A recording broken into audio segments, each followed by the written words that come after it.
Labas muna tayo habang inaantay yung order, guys. Ito yung likod niya. Same lang itsura. Diba? Ang ganda. Dito nag-i-standby ang mga estudyante. Nagre-review.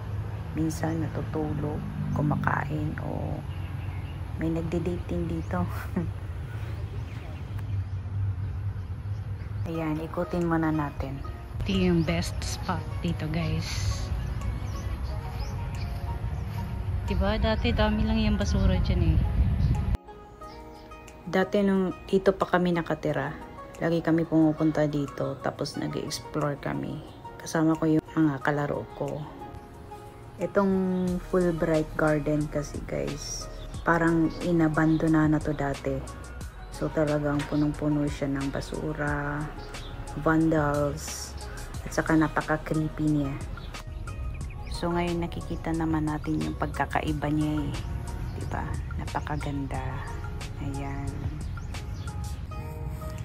Balik na tayo. Kunin ko na yung order kong coffee. Ayan.